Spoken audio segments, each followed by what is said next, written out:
Well, welcome back, everyone. We are moving along through the book of Genesis, as we all very well know. We have gotten to the story of Noah. There has been a flood. First, God speaks to Noah, right? This is continuing that theme of special relationship and covenant. God speaks with Noah, gives him directions to build an ark, a large seafaring vessel in order to survive, tells him that he will send two of every animal, but also gives him instructions to collect a few. Noah sets about his way, builds the ark. They go through the flood. We know the story. We've seen the flannel graph when we were children. And we are now in Genesis 9, where the flood waters have receded.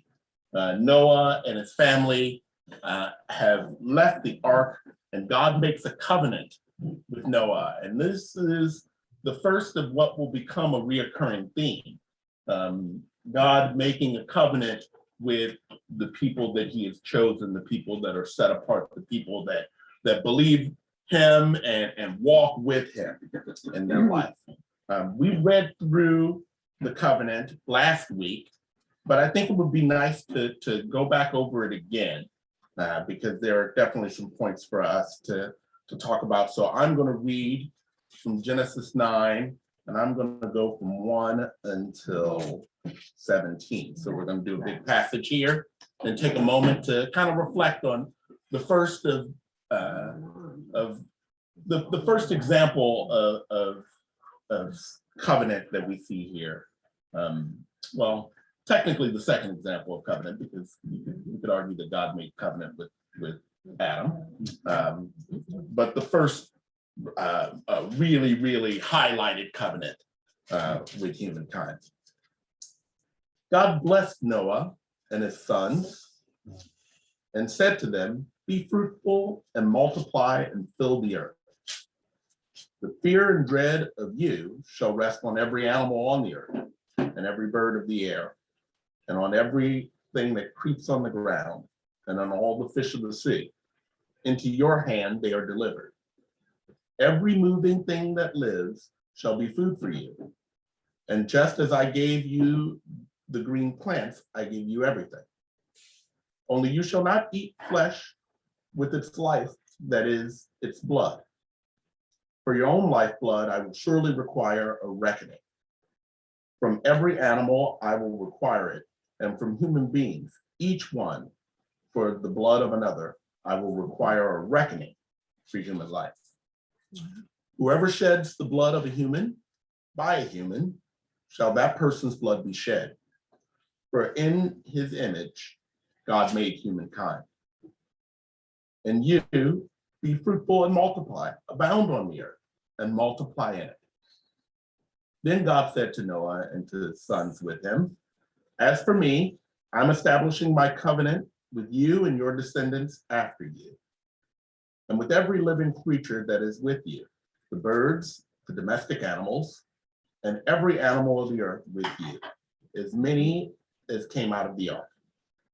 I will establish my covenant with you that never again shall all flesh be cut off by the waters of a flood, and never again shall there be a flood to destroy the earth." God said, "This is a sign of the covenant that I make between me and you, and every living creature that is with you, for all future generations. I have set my bow in the clouds, and it shall be a sign of the covenant between me and the earth. I will bring clouds over the earth, and the bow is seen in the clouds. I will remember my covenant that is between me and you and every living creature of all flesh. And the waters shall never again become a flood to destroy all flesh. When the bow is in the clouds, I will see it and remember the everlasting covenant between God and every living creature of all flesh that is on the earth." God said to Noah, "This is the sign of the covenant that I have established between me and all flesh that is on the earth." It's a lot of reiteration. Yeah. But I suppose if you've gone through such a cataclysm, having the comfort and peace of mind that it may not happen again would be very important. What are you guys seeing in all of this? Well, early in the chapter, it says, every creature that lives shall be yours to eat. And the footnote here says, originally God expected people to be vegetarians and not kill living creatures for their food. But that ideal became corrupted. And then anyway, what it reminds me of, you shall not eat flesh with its lifeblood in it. I shared this last week. My father-in-law, Jack Goldstein, he would get really upset when he saw me eating rare roast beef and steak the way I eat meat, bloody. He would say, "Oh my God, Libby, it's full of blood." Yeah, yeah. Yeah, that was his reaction, I guess. And I mean, something with blood. and we can understand, that in a culture this ancient, they didn't have the ability to check for temperature, and there were no meat thermometers back then. So I'm pretty sure that. Would this also be alluding to sacrifices? I imagine so. Where instead of like he's not asking for sacrifice anymore, which would have been, and blood would have been a sacrificial element. So I think as you go forward, though, sacrifice is still a part of the culture, and a part of their ritual was Sure. the letting And they of would the eat blood. the Right? sacrifice. That's right. And the draining of the blood and the fat of the animal and all of those things were put on the fire as a part of the sacrifice. So there may be something to that, though, that God is making clear that I don't require it. But the ritual still stayed within the culture. How about everyone in TV land? What do you guys think? Dietary laws. Not that. Not much. All right. What I don't, maybe it's a minor issue, but I don't quite understand the use of the bow in the cloud as a symbol of the covenant. Well, So the notes in my translation talk about the bow as a symbol of war. yeah, This is God that's is it. laying down his enmity and making peace with humans. He's never going to pull his bow again to harm humans. Yeah, but bow is bow and arrow. It's an image of war. And we saw some of these, some of that imagery played out in the story of the birds. When the ark finally came to rest, he sends out the birds. There's a crow, which obviously, has come to symbolize death within our culture. There's a dove, which has come to symbolize peace. The dove brings back an olive branch. All of those things are allusions to enmity between God and mankind is no more. And we're going to move forward in a new covenant. And maybe I'm going too far as to say enmity between God and mankind, because to really stick with the text, enmity between God and Noah will not be there, right? But this is the rainbow is the sign of God's covenant, not to destroy the world. And then this note says the rainbow is a sign of peace, and it in three ways. It represents the inverted bow and the weapon turned away so it does not threaten. It represents all shades and colors joined side by side in a single entity, calling on different races and nations to do the same. And it represents a promise that no matter how hard it rains, the rain eventually will stop. Yeah. I mean, Seattleites, we lean on this. All right, this covenant is something that we believe in particularly through the month of January and February. Right. Eventually it'll stop. I'm fascinated with it seems that the use of the word covenant is so it's so personal. I mean, does God say it's so personal between God and humankind now? I mean, now this, but then also future generations. I'm struck by how personal God is making the covenant, but then also the partnership as well. And back up to the use of the word reckoning. It's not like we're being let off the hook for anything. God's like, there seems to be, I am in this with you and you are in this with me. You know what I mean? That we all have our part to do and that we're partners in this. But I'm struck by how personal this covenant seems to be, and then the partnership as well. we've Like seen what God still's requiring us. we've seen to do stuff. a tremendous example of God's power over life and death, right?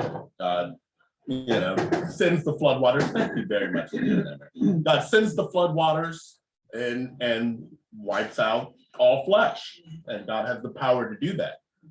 But then turns to mankind and essentially says, I'm not extending you the right to do such things, Yeah, right?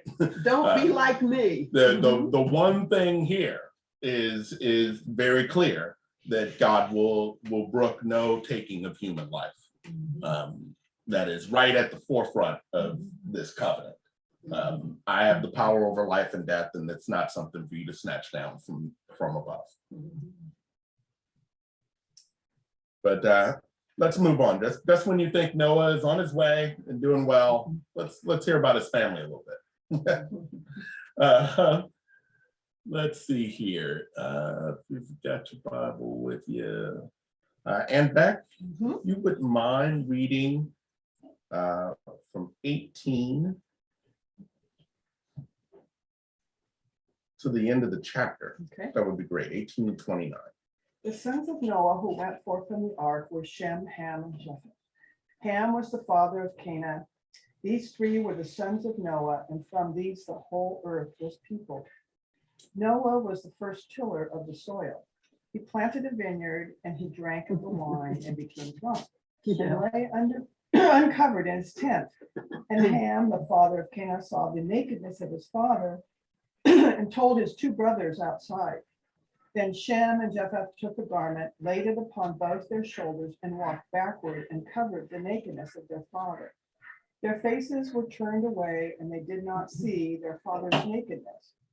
When Noah awoke from his wine and knew what his youngest son had done to him, he said, "Cursed be Canaan, a slave of slaves shall he be to his brothers." He also said, "Bless the Lord my God, be Shem, and let Canaan be his slave." God enlarged Japheth and let him dwell in the tents of Shem, and let Canaan be his slave. And after the flood, Noah lived 350 years. All the days of Noah were 950 years, and he died. This has been a problematic passage within Yes. American history, particularly here in America. Oh, yeah. There's been proof texted excuses for the practice of slavery within our country. The slavery part, not the uncovered the nakedness part. So there was for a very long time in this country an understanding that African Americans are the descendants of Ham. Oh, really? That is completely ascriptural and untrue. But it's proper to acknowledge that was something that was bandied about here. What I will say for this is, when we talk about hermeneutic, you're talking about the practice of looking at who the author was, what the text actually says, and who the intended reader was. And so, the author by tradition, we believe is Moses. It may not have been Moses, but somebody using that imprimatur for authority. And what they're trying to say to other Jewish people is that their enemies at that time were cursed from the beginning. And so there's something there, but I don't necessarily know if it speaks to us. What does speak to us, and I always come to this in my Sunday school teachings with children, what does speak to us is a perfect example of something that we come to know in life, that at some point our parents, humanity, the people of authority will sometimes not fully live up to the best example that can be there. And what are we called to do as a community, as children? We're called to sometimes cover their nakedness, to not make fun of them. I'm sure Ham came out and said, "Look at Dad, look at this clown." And the brothers decided to not join in on all of that, and instead decided to care for their father in his time of weakness and need. Mhm. And I think that's something that really speaks strongly to me from all of this. I don't know, you know. Some of the reading that I did suggested that this nakedness was a metaphor for his sinfulness, that somehow sin was not over just because the flood had occurred, that Noah brought human frailty and ego back. And the nakedness perhaps implied sexual acts. And that was less desirable because that was what pagans did. They were into lots of polygamous sex, and that was, for the Israelites, that was unacceptable. Yeah. So it's not just that he was vulnerable for being exposed and undressed, but that he had done something wrong. But I like the note in this commentary that says there's something that suggests that the Torah was suppressing some sordid details. We don't have the whole story here. There is something more to the story that's been suppressed. Whatever it was, it's more than just nakedness because of the reaction. Yeah, Yeah, yeah. Yeah, that would support what. Yeah. Oh, yeah. said, yes. right. You could interpret what his son was doing as being a positive thing for the father in terms of, well, he's naked, I'm going to make it known, and then the brothers cover him up. I don't know. Yeah, that's I why think there's it can go something either missing. I mean, I recently moved a highly, oh, Shelley, you've got your hand up. Oh, so I'm not clear what Ham did wrong. He saw, is that he saw the nakedness, or that he told his brothers, or that he didn't help? I missed what happened. I've always interpreted this as that he didn't help. We just don't know yet. Yeah, I've always looked at this as that he didn't help. You know, when you look at Noah's reaction in all of this, you know, he blesses the other brothers, and the only reason that they should be blessed, I would say, or beatified, is that they you know, took to helping, you know. But then Noah was drunk, and I'm struck by the fact that it skips over what would have taken years. He was the first one to plant a vineyard. From the time that you plant the little plant and it grows big enough to make grapes and you get to make wine out of it is years and years and years. Then he drank the wine. He skips from planting that's not the way it works. No. Not a one season thing. But he had to live a long time to do that. Yeah, he would have had I to live a long mean, time. they said it was 950 years, Well, I try to, number 28. for me, this story is about community.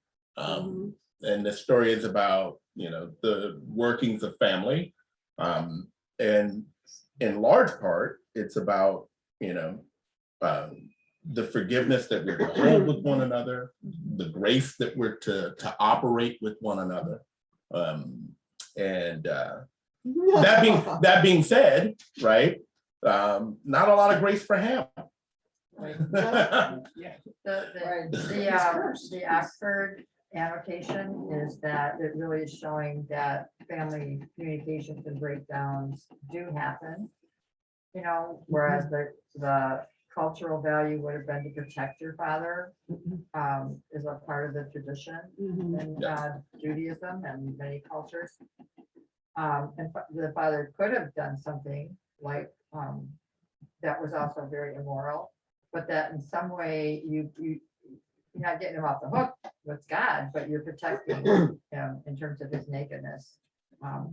And it also states that it's more likely that a later editor redirected an earlier curse on Ham toward Canaan so that the curse could then anticipate later traditions about the conquest of the land of Canaan. That's right. Yeah, That's yeah. Which also, and the conquest involves slavery, it also involves murder. That's right. Right. And there's nowhere here that God ever said, oh yeah, but you can murder people. You know, Well, you have capital rights over your slaves. And then the idea that Noah was doing some sort of sexual impropriety, forget about it. Everybody was destroyed in the flood. He was left with, maybe he was sleeping with one of his daughters-in-law. That would have been it. There you go. Yeah.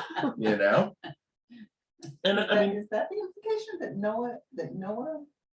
Noah did some, Well, there's, a sin? the implication yes, is, we don't know what the something like rest of the story Yeah. is, and you read something that suggested something more than him just being naked.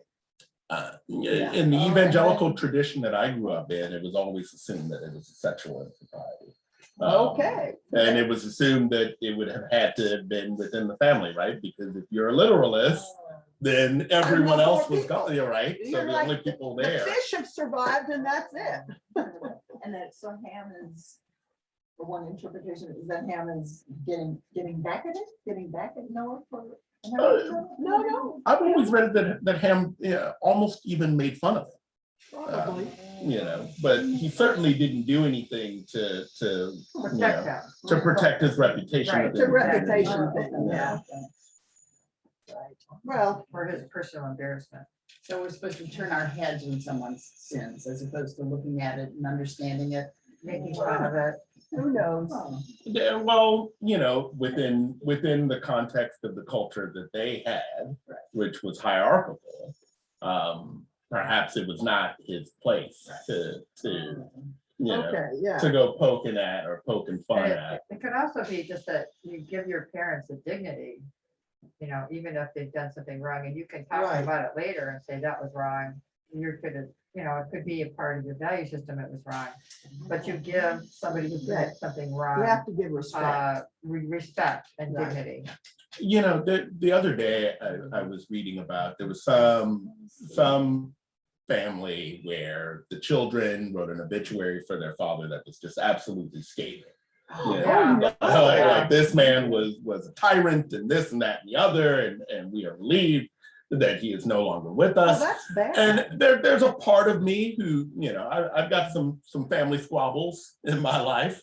There's a part of me that looked at that and kind of chuckled. And in retrospect, boy, was that lacking of the dignity and respect and love They that say- should be extended even to the tyrant in that moment of their experience, right? they Like, say- you don't have to tell any lies, right? But- I once went to a funeral for someone who was quite the tyrant, and some member of the family got up there and was like, and the love that this person showed to everyone, and people were literally giggling That was a lie. in the kids, right? Like you don't necessarily want to do that, Right. but there's also no reason to try and settle any scores. And so, That's a tradition in our culture.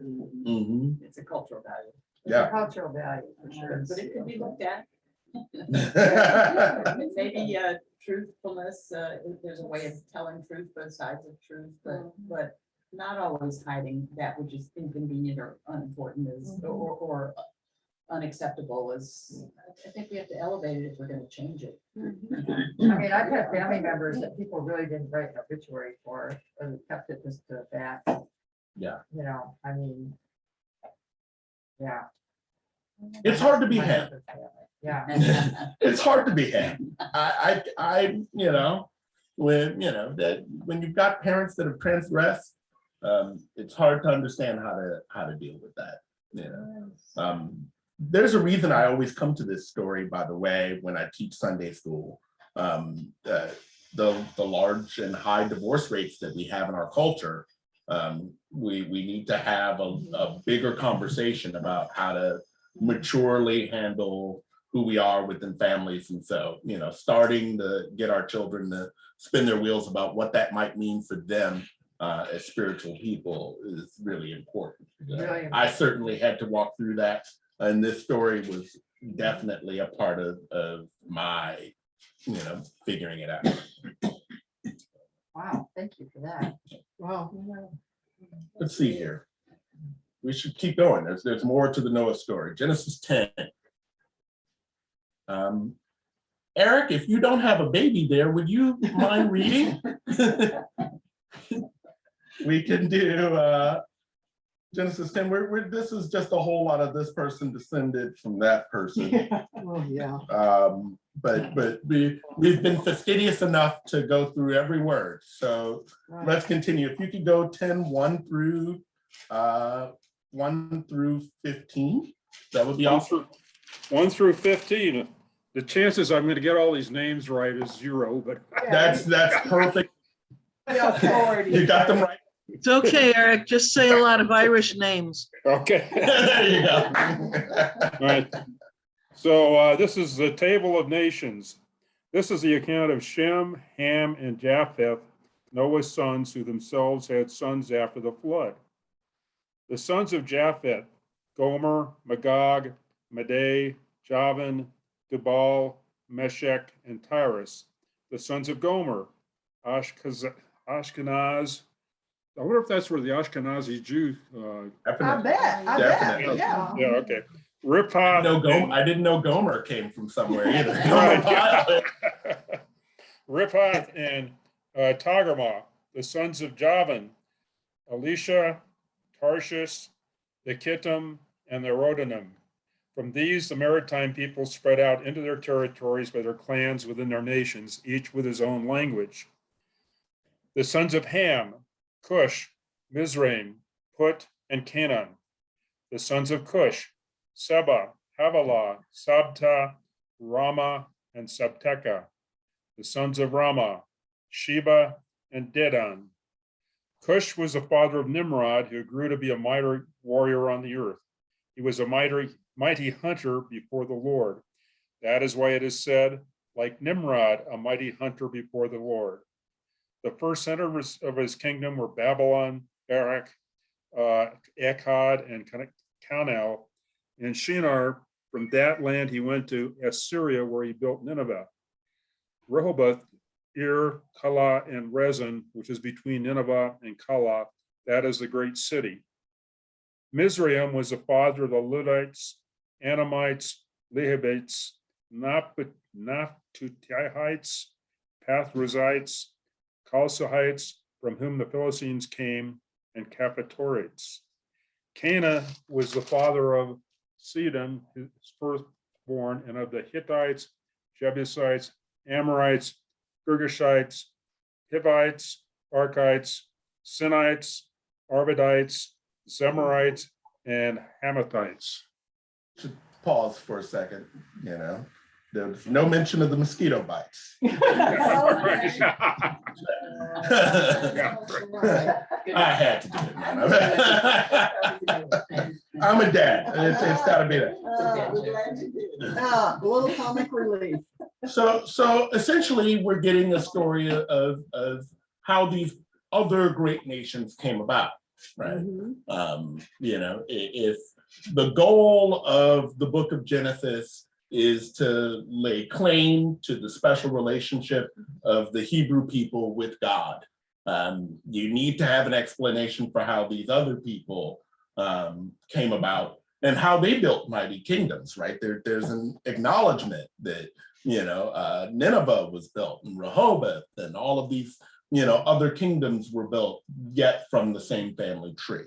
And so I forgot the name, Eric, in your translation, but in my translation in verse 13, there's an explanation for Egypt. Yeah, that's what I said.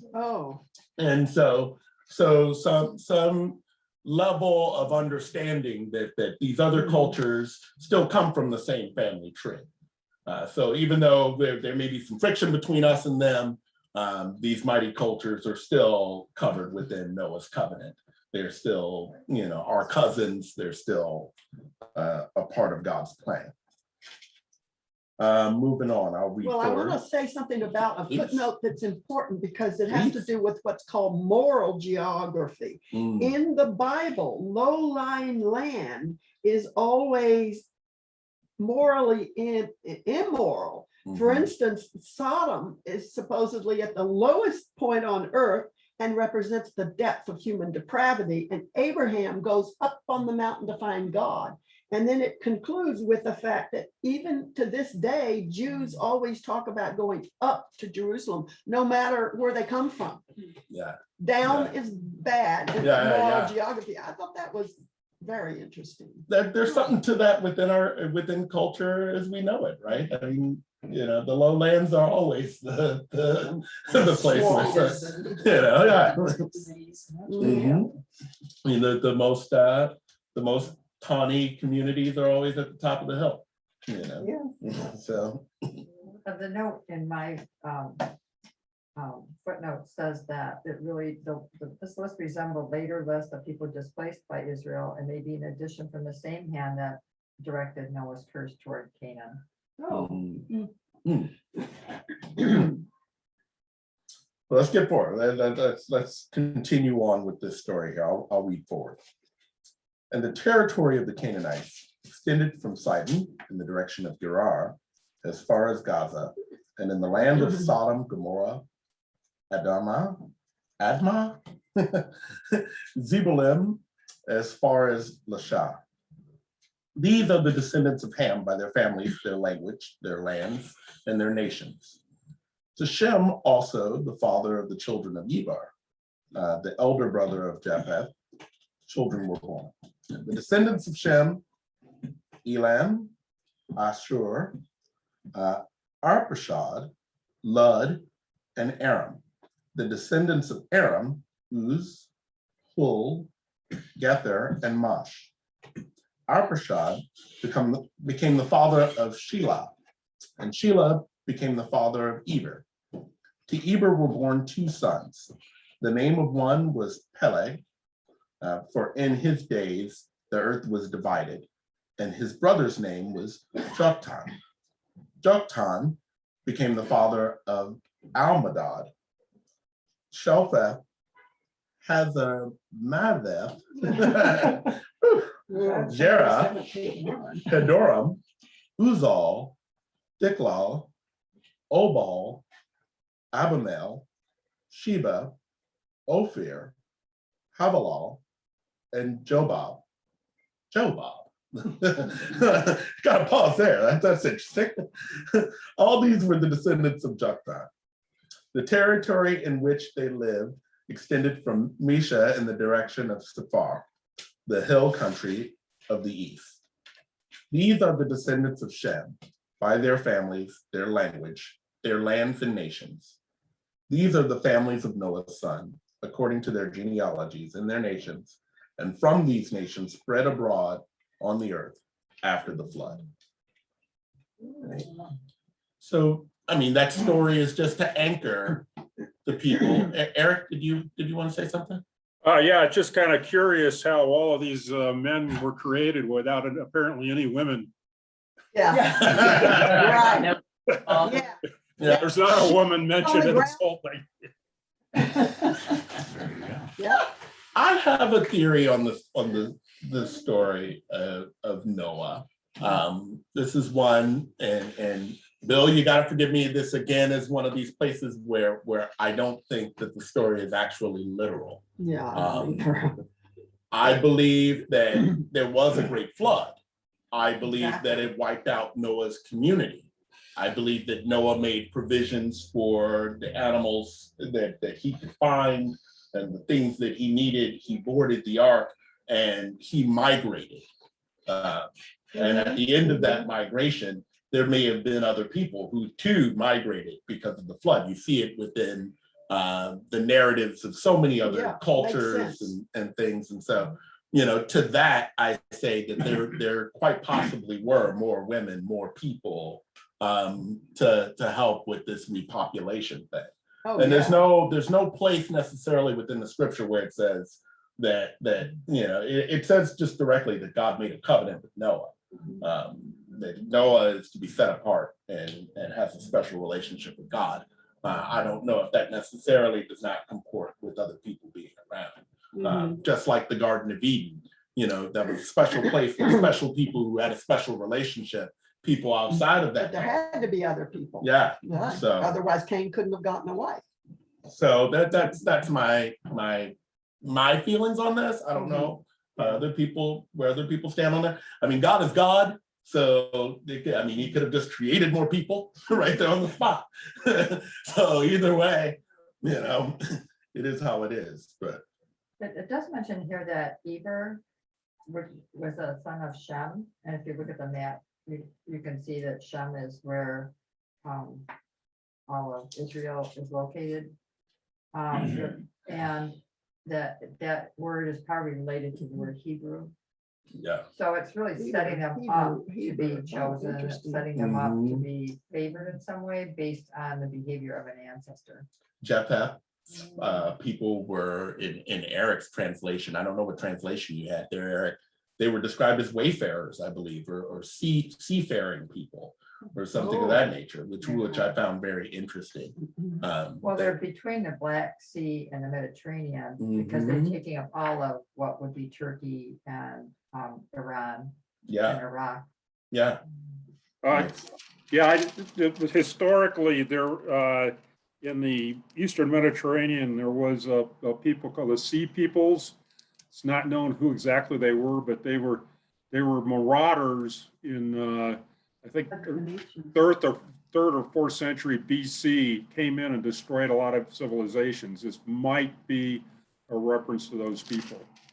That's really super interesting. So here we go. There's a lot of different languages. There's a lot going on, and let's see this wonderful allegory about technology. The Tower of Babel. Suspicion of technology. There has we a go. long Yeah. history. Either Mary, if you wouldn't mind getting us into the story of the Tower of Babel, if you would read from 11:1 to 9. 2:9, Yeah. okay.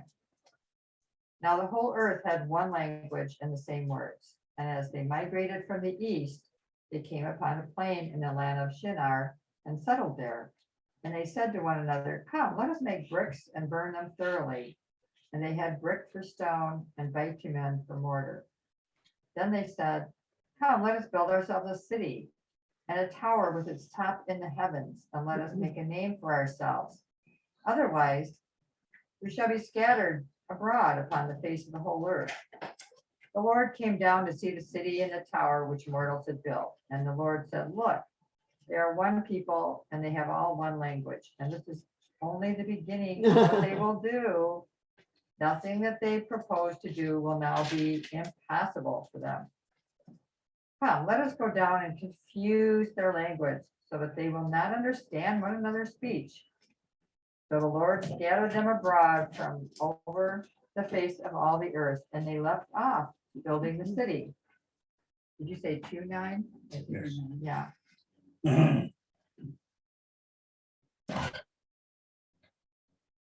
Should just read 9, if not part of it. Well, he just wanted me to read 2:9. I would read through 9 because then it's another story. Therefore, it was called Babel, because there the Lord confused the language of all the earth. And from there, the Lord scattered them abroad over the face of all the earth. Well, in one way, this is a stick it to the Israelite enemy of Babylon. You know, nothing is good with the word Babylon. That was the idolatry, that was the enemy, that was, so it's interesting that this is a parody. It says belittling Babylon and its temple tower, the famous ziggurat. And then the word Babel for the mix up of the language, well, that's a pun on Babylon. Yeah. It's demeaning. Yeah. Yeah. So in Genesis 10, there's a moment in verse 20 where it says, these are the descendants of Ham by their families and their languages. Okay. So it's almost as though, like in 10, we skip ahead, we get the story of all of these families and these peoples, who they are and where they came from. In 11, we get the story of them being dispersed. Okay. You know, Backwards. so yeah, we jump back and we get the, well, you know, it's almost, I like reading Genesis and thinking of, you know, of a grandparent sitting around with grandchildren and explaining, well, here's where these people came from, here's where those people came from, Mhm. but let me tell you how they got there, right? Mhm, And so okay. we've got this extra color being given to the story of how these people came to be. So is God afraid that they were, by having one language and building a city, that they were going to get too much power? Or, I mean, what did he find objectionable about that? And why would he want to have discord immediately by making everybody not be able to understand each other? God only knows. Tradition has it that this is a story of human hubris. Yeah. They build a tower to the heavens. They're asserting their God-likeness. And so the spirit of it was something that God objected to. I don't, Although that's kind of a Greek interpretation. exactly, versus, right? You know, so that's like really later, you Mhm. know, kind of a New Testament, or just a Greek influence. That people thought they were gods, and the notation here is that the human's intention to stay together contradicts the divine imperative to fill the earth. Yeah. People didn't want to migrate, they were done with it. And so God says, well, migrate, Yeah. move around and fill the earth. Mm. So it just explains why migration is better and filling the earth is a commandment. Well, I kind of heard that Except too. I like thought- you're going back to 10, it tells people are already dispersed. These families are responding, this is where they grew up, this is where they grew up. So you're already dispersed. Well, it's saying that they will be because that they're saying they're the descendants of this person. But why do they? speak Yeah, different languages? It's the Tower of Babel. I think this is taking you back to add some color. So 10, we get, Yeah. here's where all these people came from. And in 11, we get, well, here's how they got there. well, but there's a sense here, and I have a friend who, two of his books are probably here. Wes Howard Brooke, he used to live in the neighborhood. He was in graduate school with me. He's a biblical scholar. And Wes said that this Bible does not like cities. Cities are bad. And here it says that the Torah has an ambivalence about large cities, the anonymity, the lack of neighborliness. So that you never find it good coming out of a large city in this part of the Bible. And maybe that's what the ziggurat represents, as I think of them like skyscrapers, you know, messing up. Yeah, and if you're losing neighborliness, then the value wouldn't be hubris that they were engaging in. It would No. be greed. Yeah, Because they're Uh-huh. taking, they're engaging in trade and marketing things and. and Yeah. building it big, would be tall more buildings. greed. Yeah, The taller you get, the closer you are to God, I guess. kind of a lack of cooperation, Yeah, I thought too about, equality. about Al's question. I wondered that too. And I think a couple or like why God would respond like this. And I thought, similar to hubris, just humility. Like if you're, so focused on, first of all, you could be too insular. Like if everyone has the same language, everyone has the same values and you're just in your own world, you're, right, less likely to migrate and it's almost too insular. So that could be one of, or the one interpretation that God's responding to that like not wanting that insularity. And then number two, humility, like maybe if you're so reliant on one another, then you're less reliant on God. And that was something that came to me. And then certainly on a separate note, coming back to your point about the covenant, it's interesting that God's, so if this is, it seems like God upholding God's covenant, meaning before with Noah, he wiped everything out and obliterated everything, but then said, okay, I'm not going to do it again. Here, if God is still disappointed in humankind, he's not, God is upholding the covenant by not obliterating everyone. He's like, okay, I'm not going to kill you. However, I will. Make it hard for you to talk to each other. Here's this other response that I will do. That's one thing that, as Al was thinking about Al's question, that came to me. This is God upholding God's covenant, but doing it in a different way than God did it before. Of course, taking your proposal that you have to look at it from the perspective of the writer, he has to explain, if you've got this linearity of heritage going on, you've got to explain why there's so many Why so many different languages and languages. populations of people. So I've got to create a story that's going Can to explain that. Exactly. Good, that's a good point. That's very That's a true. good point. It's all about telling a story to explain what we see. Right. That's right. But practically speaking, we know from the archaeologists that people were in Asia at that time and in Africa at that time. So migration was essential. Otherwise, the gene pool would result in nothing but inbred people. So it had to be part of God's plan that he wanted them to migrate, because it just wouldn't make sense if they were just a small little That's right. Okay. colony and didn't migrate. That's right. Migrate, but to keep the value of the people in relationship with each other and God. And that relationship with God means that you have a good relationship with each other. That's not necessarily contradictory, Mike. Right, exactly. For me, My Bible has this whole big book of table of nations and where all these people were and so forth. But this is just mostly Europe and Northern Africa. But we know there was people elsewhere. Absolutely. for me, this reading that we're doing together is the first time that I'm beginning to look at the story through the lens of migration. It's the first time I ever considered that Noah's story is a story of migration. Clearly Abraham is a story of migration. Right. As we go on, you'll see more and more of it. But this notion that at some point you leave your family, you make a way for yourself, and And you this may have land to is do only that going in to a new support place. so many people. It's Mhm. so dry and, it's only going to support so many people. And if you want them to keep multiplying, Yeah, they have to move. Oh. yeah. If you look at the story of Gilgamesh, last week, Sophie brought that up. There was a flood story of people from the further north, and what would be labeled the land of Japheth.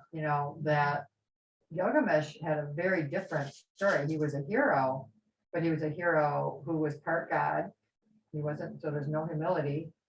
And he was a warrior, and he treated his fellow warriors very poorly and had a rule that, in warfare, women and children were frequently, just new possessions. You could do what you wanted with them.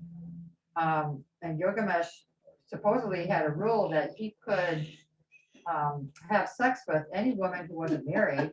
Oh. So, I think there's a lot of gentlemen in that culture who would take exception to that and not want that to happen. And that's one way to be fruitful and multiply. But that's what was further north of them. Yeah. That was the cultural values that were coming from people who were further north. And, we're building military might. Yeah. So, this is a wonderful story of keeping God at the center and keeping respect and family relationships. Yeah. Noah's family had a disruption in their relationship, and that was a problem, and it's going to bring ill to your children. Yeah. And that's important when we go back to that story of the curse of Ham and what's happening there. And again, back to our hermeneutic framework that there's a point that the author really wants to drive home to his intended reader. And if anything, that point is that we're in this together, that we are this set apart community that God has chosen. We have a special relationship with God, and it is incredibly important that we stay together, that we cover each other's nakedness, that we go out in front and lead the way in our principled lifestyle and living. And so as we move forward here, there is a whole lot more of this person descended from that person coming up in 11. My question is, and next week I want to do Abraham. Should we go ahead and read through to the end of 11, just for the sake of being able to say that we read word for word, or should we skip the rest of 11 just because there's more ites, no mosquito bites, but more ites to read about? And we'll pick up from 12 next week. How do you guys feel about it? Take us from 12. Yeah, get it. So pick up from 12 next week? The All only right. difference in this is it does mention daughters.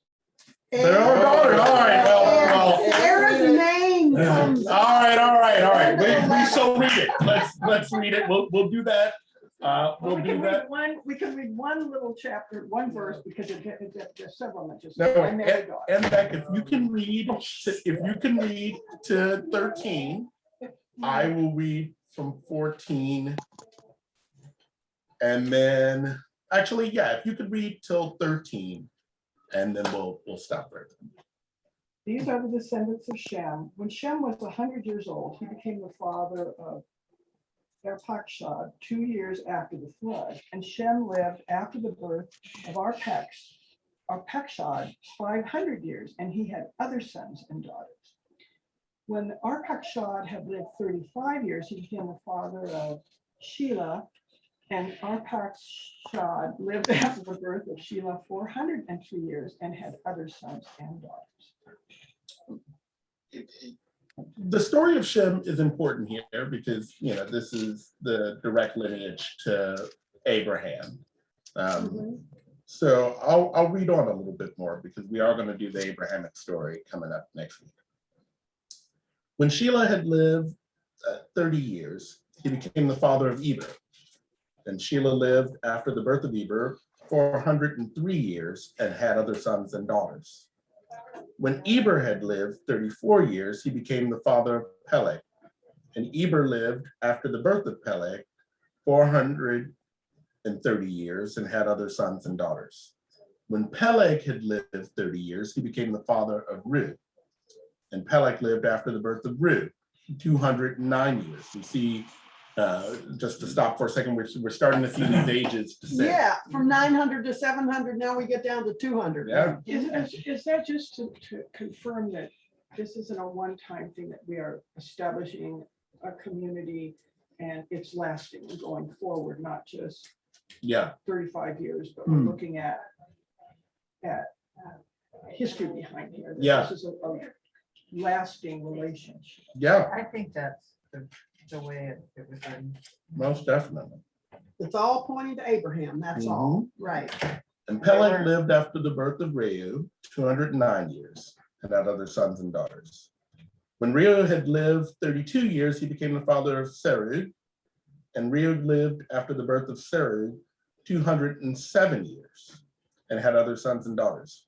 When Serug lived 35 years, he became the father of Nahor.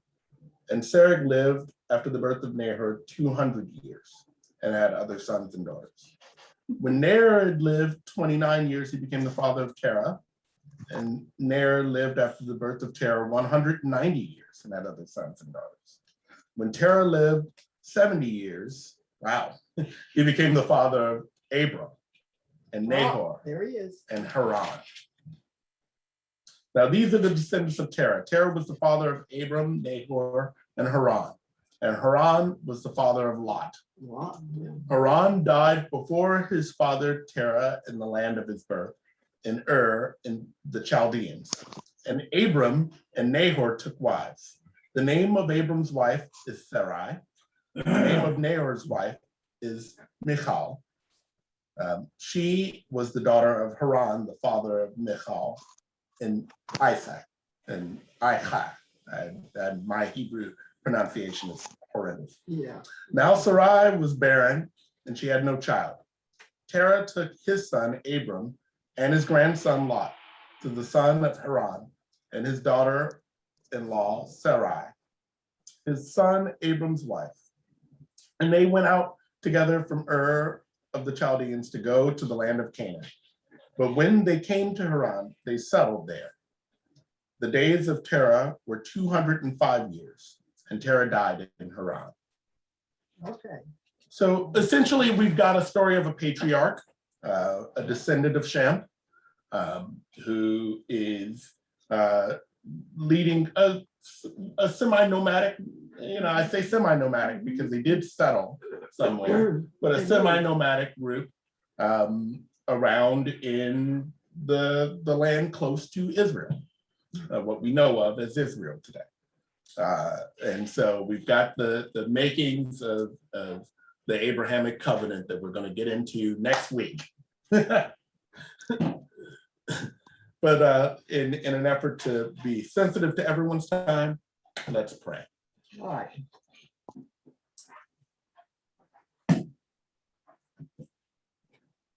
Creator, we are so incredibly blessed to celebrate your creation, your community, and your relationship with us. I pray for epiphany that as we continue in this time of Deutsch sabbatical, that you would continue to bless us with your presence and the peace of mind in knowing that each one of us has a special relationship with you, that you care for us with the detail of a God who knows every hair that is on our head. And you care for our community with the same amount of detail and love. Let us love one another with the same passion. In Jesus' name. Amen. Amen.